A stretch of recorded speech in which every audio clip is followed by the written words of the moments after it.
கிறிஸ்துவுக்குள் பிரியமான சகோதர சகோதரிகளே, உங்கள் அனைவருக்கும் நம்முடைய கர்த்தராகிய இயேசு கிறிஸ்துவினுடைய வாழ்த்துதலை தெரிவிக்கிறேன். இப்பொழுது தீர்க்க தரிசனத்தின் 7 விதமான சிறப்பம்சங்கள் என்ற பாகங்களிலே நிழலோட்ட தரிசனங்களை குறித்து தியானிப்போம். நிழலோட்ட தரிசனத்துக்கும் சொப்பன தரிசனத்துக்கும் பெரிதான அளவிற்கு வித்தியாசம் இல்லை என்று நான் முன்பே சொன்னேன். அதாவது நித்திரை செய்து கொண்டிருக்கப்படும் பொழுது சொப்பன தரிசனங்களை நாம் காண்கிறோம். ஜபத்தின் மத்தியிலோ அல்லது வேதத்தை தியானிக்கின்ற வேலைகளிலோ பொழுதும் வரும்பொழுதோ நாம், அதாவது விழித்து கொண்டிருக்கின்ற வேலைகளில் நாம் நிழல்கள் போன்ற தரிசனங்களை நாம் தியானிக்கிறோம் என்பதை, நிழல்கள் போன்ற தரிசனத்தை நாம் தரிசிக்கிறோம் என்பதை கூட முன்பே சொல்லியிருந்தேன். எனவே இந்த நிழலோட்ட தரிசனம் என்பது நமக்கு அன்றாட எல்லா மனுஷர்களுக்கும் இன்னும் வேதாகமத்தில் பல இடங்களில் இது போன்ற தரிசனங்களை குறித்து அதிகமாக தீர்க்கதரிசிகள் உரைத்தார்கள் என்று சொல்லப்படுகிறது உண்டு. அது ஓமைகளினாலேயோ அல்லது முகமுகமாகவோ அல்லது தேவன் ஒரு நிழல் படங்களை போன்றோ இது போன்ற காரியங்களில் நாம் வேதத்தில் பல இடங்களில் தீர்க்கதரிசிகள் சொல்லுகிற காரியங்கள் எல்லாம் நாம் தியானித்திருக்கிறோம். எனவே அநேகர் நிழலோட்ட தரிசனங்களை நம்புவார்கள், சொப்பன தரிசனங்களை நம்ப மாட்டார்கள். முக்கியமாக புறஜாதிகள் நிழலோட்ட தரிசனங்களை நம்ப மாட்டார்கள், சொப்பனங்களை நம்புகிறவர்கள் உண்டு. ஆனால் கிறிஸ்தவர்களோ சொப்பனங்களை நம்புவது இல்லை, நிழலோட்ட தரிசனங்களை நம்புகிறதும் உண்டு. சில பேர் சொப்பன தரிசனத்தை பார்க்கப்படும் பொழுது அவர்கள் ஏதாவது ஒன்று சொல்வார்கள்னா அவர்கள் அந்த இடத்தை விட்டு மற்றவர்கள் எழுந்திரித்து போவதை கூட கவனித்திருக்கிறேன்.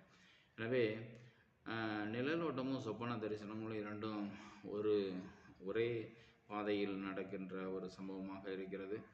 அதே சமயத்தில் அது சரியாக இருக்குதா அல்லது பொய்யாக இருக்கிறதா என்பது தான் வித்தியாசப்படுகிறது. அதாவது பொய்யான தீர்க்க தரிசனமா அல்லது உண்மையான தீர்க்க தரிசனமா என்பதை குறித்து. எனவே இப்பொழுது நாம் நிழலோட்ட தரிசனங்களை குறித்து தியானிக்கலாம். அதே சமயத்தில் நிழலோட்ட தரிசனம் இதில் மொத்தம் 7 வகைகள் படும். அதில் நம்ம ஆரம்பத்திலேயே வேதாகம நிழலோட்ட தரிசனத்தை பார்த்தோம். அடுத்தது ஓமை நிழலோட்ட தரிசனம், போதகர் நிழலோட்ட தரிசனம், சொப்பன நிழலோட்ட தரிசனங்களை எல்லாம் பார்த்தோம். இப்பொழுது தனித்துவ நிழலோட்ட தரிசனத்தை குறித்து பார்ப்போம். அதற்கு முன்பு நடந்த ஒரு காரியத்தை கூட சொல்லுகிறேன். ஒரு சகோதரி ஒரு சொப்பனம் கண்டதாக அவர்கள் சொன்னாங்க.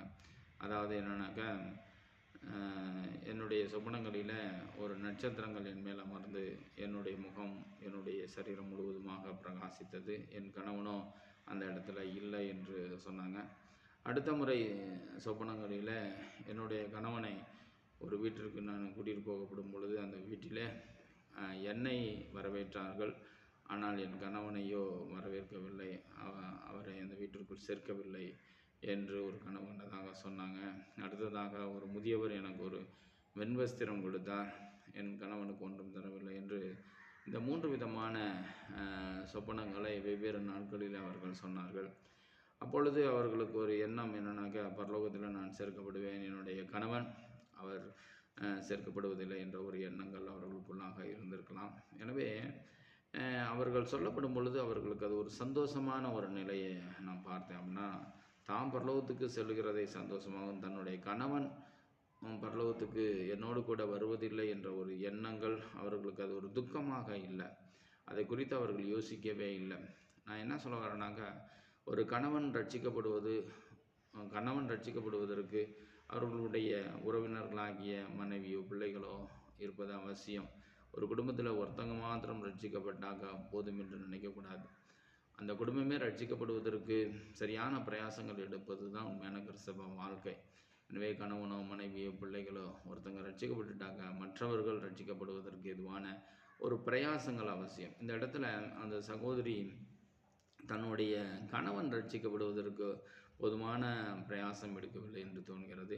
எனவே இது போன்ற ஒரு குடும்பத்தினர்கள் இருப்பீர்களானால் உங்களுடைய கணவனையோ மனைவியோ பிள்ளைகளையோ ரட்சிப்புகளாக வழிநடத்துவதற்கு போதுமான பிரயாசங்களை கொடுங்க. அதுதான் உண்மையான நித்திய ஜீவன். இந்த பூமியிலே நம்ம சாப்பிட்றப்போ நம்மளுடைய உறவினர்கள் யாராவது ஒருத்தங்க சாப்பிட்றோன்னா ஏன் சாப்பிட்றோன்னு வருத்தப்படுறோம், அல்லது ஒருத்தங்க துக்கமாக இருக்கிறோம்னா ஏன் துக்கமாக இருக்கிறோன்னு வருத்தப்படுறோம். ஆனால் நித்திய ஜீவனை குறித்து அது போன்ற ஒரு துக்கம், நான் பைபிள் படிக்கிறேன், என் மனைவியோ என் பிள்ளைகளோ பைபிள் படிக்கிறதில்ல, நான் ஜெபிக்கிறேன், என் கணவனோ என் பிள்ளைகளோ ஜெபிக்கிறதில்ல, நான் சபைக்கு செல்கிறேன், என்னுடைய பிள்ளைகளோ என்னுடைய கணவனோ சபைக்கு செல்வதில்லை என்ற ஒரு துக்கம் இன்றைக்கி அநேகர்கள் மத்தியில் இருப்பதில்லை. முக்கியமாக பிள்ளைகள் விஷயத்தில் இருப்பதில்லை. பிள்ளைகள் அநேகர்கள் பிள்ளைகள் சபைக்கு செல்லன்னா கூட அதை பெருசாக எடுத்துக்கிறது கிடையாது. எனவே வர நாட்களில் குடும்பமாக ஆலயத்திற்கு செல்வது, குடும்பமாக தேவனை தியானிப்பது, குடும்ப ஜெபத்தில் ஈடுபடுவது, இதெல்லாம் அவசியம். நம்ம மரித்தால் நம்ம பிழைக்கிறது குடும்பத்தோடு பிழைக்கிறவர்களாக இருக்கணும். அங்கே பரலோக ராஜ்யத்தில் நமக்கு உறவு நெறிகள் இருக்குதாங்கிறது அது வேறுபட்ட விஷயம். ஆனால் இந்த பூமியில் நாம் ஒரு முன்மாதிரியானவர்களாக, குடும்பத்தில் முன்மாதிரியானவர்களாக, எல்லாரையும் ஆதாயப்படுத்துகிற, ரட்சிப்புக்குள்ளாக வழி நடத்துகிற அந்த சிந்தனைகள் நமக்குள்ளாக இருக்கணும். அது ரொம்ப அவசியம். எனவே நிழலோட்ட தரிசனங்கள் காண்பது, சொப்பனங்கள் காண்பது முக்கியமல்ல. அந்த சொப்பனங்களினுடைய அர்த்தங்களை புரிந்து முக்கியமாக தனிப்பட்ட முறையில் ஒரு ஆசீர்வாதத்தை பெறுறோம்னாக்கா அது பெரிய விஷயம் கிடையாது. குடும்பத்தோடு ஆசீர்வாதம் பெறுவதற்கு என்ன என்பதை யோசிக்கணும். இதுதான் 1 கொரிந்தியரில் 7வது அதிகாரத்தில் வாசிக்கிறேன், கவனமாக கேளுங்க. 7வது அதிகாரம் 3, 4வது வசனத்தில், புருஷன் தன் மனைவிக்கு செய்ய வேண்டிய கடமையை செய்ய கடவன், அப்படியே மனைவியும் தன் புருஷனுக்கு செய்ய கடவன். மனைவியானவள் தன் சுய சரீரத்திற்கு அதிகாரி அல்ல, புருஷனே அதற்கு அதிகாரி. அப்படியே புருஷனும் தன் சுய சரீரத்திற்கு அதிகாரி அல்ல, மனைவி அதற்கு அதிகாரி என்று சொல்லப்படுகிறது. எனவே நாம் மட்டும் பரலோகத்துக்கு போனால் போதுங்கிற அந்த ஒரு சந்தோஷத்தை எடுத்து போடணும். நம்ம பரலோகத்துக்கு போகிறதுக்கு வேண்டிய ஒரு ஆயத்தம் அடைகிறோமானால் நிச்சயமாகவே நம்ம குடும்பத்தை ஆயத்தப்படுத்தப்படும் பொழுது தான் நம்ம பரலோகத்துக்கு செல்வதற்கு எதுவான ஆயத்தம் அடைகிறோம் என்பதை ஒவ்வொருவரும் புரிந்துக்கிறது நல்லது. அடுத்ததாவது தனித்துவ நிழலோட்ட தரிசனத்தில் நம்ம பார்க்கலாம். ஆதியாகமம் 15வது அதிகாரம் 1 to 6வது வசனம் வரை வாசிக்கிறேன், கவனமாக கேளுங்க.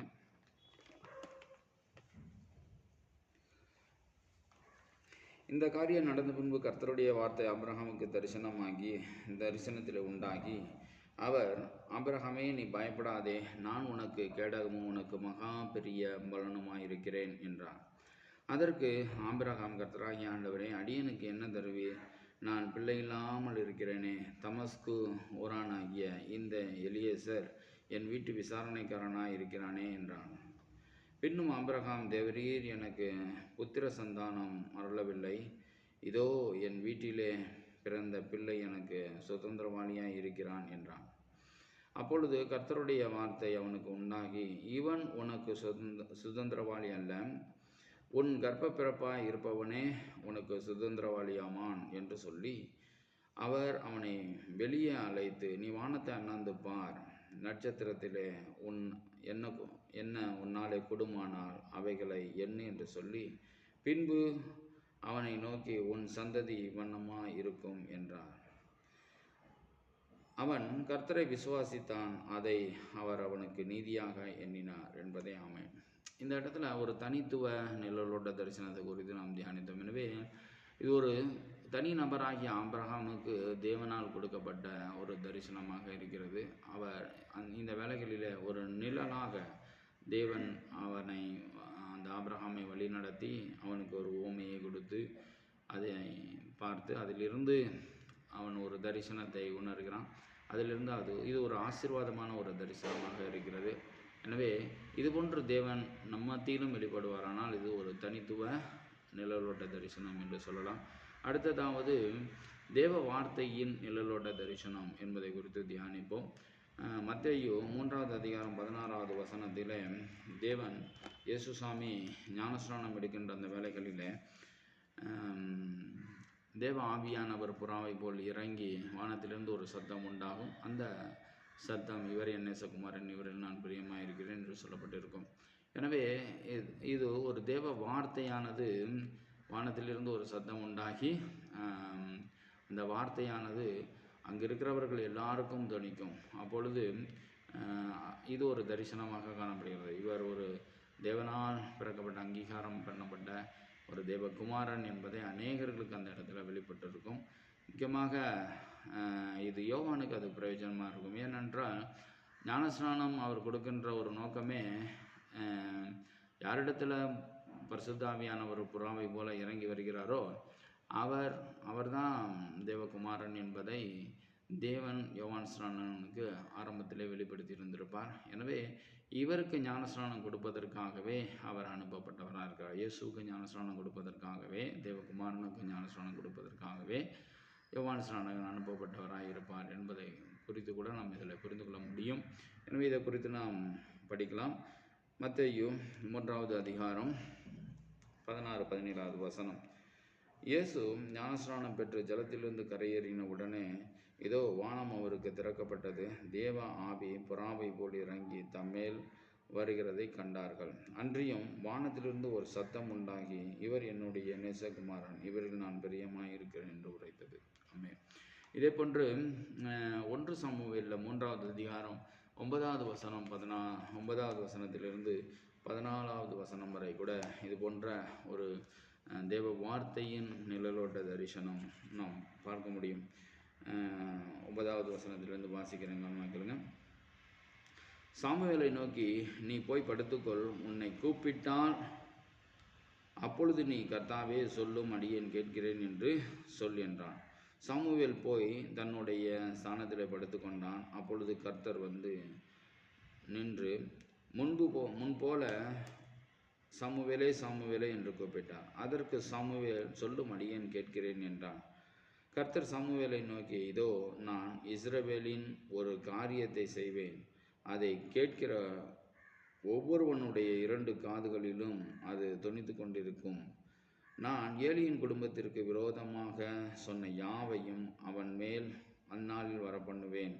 அதை தொடங்கவும் அதை முடிக்கவும் போகிறேன். அவன் குமாரர் தங்கள் மேல் சாபத்தை வரப்பண்ணுகிறதை அவன் அறிந்திருந்தும் அவர்களை அடக்காமற் போன பாவத்தின் நிமித்தம் நான் அவன் குடும்பத்துக்கு என்றும் நீங்காத நியாய தீர்ப்பு செய்வேன் என்று அவனுக்கு அறிவித்தேன். அது நிமித்தம் ஏலியின் குடும்பத்தார் செய்த அக்கிரமம் ஒருபோதும் பலியினாலாவது காணிக்கையினாலாவது நிவர்த்தியாவதில்லை என்று ஏலியின் குடும்பத்தை குறித்து ஆணையிட்டிருக்கிறேன் என்றார் என்பதே ஆமென்.